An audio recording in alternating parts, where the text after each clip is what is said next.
घड़ा चढ़ के मारब बरियारी रे छूट जी तो कैल रंगदारी रे घड़ा चढ़ के मारब बरियारी रे तोरा बाप के न तोरा दादा के चिन्हबहु बेटा सब गोली मारबहु तैगो गिनबहु तोरा बाप के न तोरा दादा के चिन्हबहु बेटा सब गोली मारबहु तैगो गिनबहु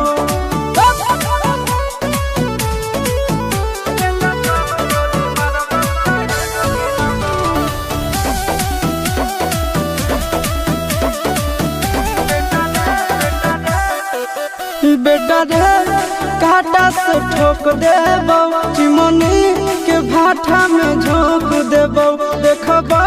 कवन बाप बचैतौ तोरा प्रशासन के गाड़ी भी रोक देबौ बेटा जी सुनो बेटा रे काटा से ठोक देबौ चिमनी के भाठा में झोंक देबौ देखबौ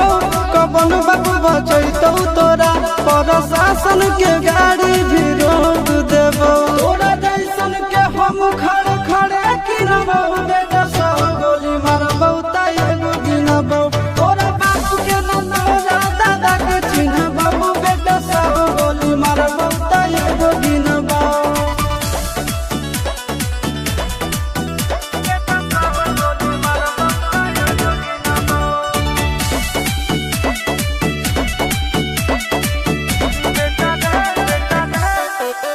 बेटा रे दौड़ा के बाजार में मारबौ गोली तोर कपार में रंगदारी जे करभी बिहार में गड़ देबौ गंगा जी किनार में इतना मार पड़तो न बेटा बेटा रे दौड़ा के बाजार में मारबौ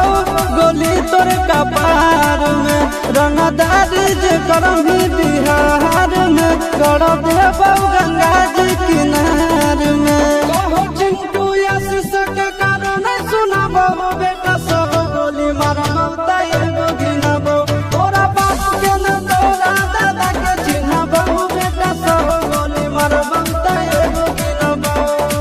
मारत मारत पिछुआरा लाल कर दे बेटा ध्यान से बाप इधर है।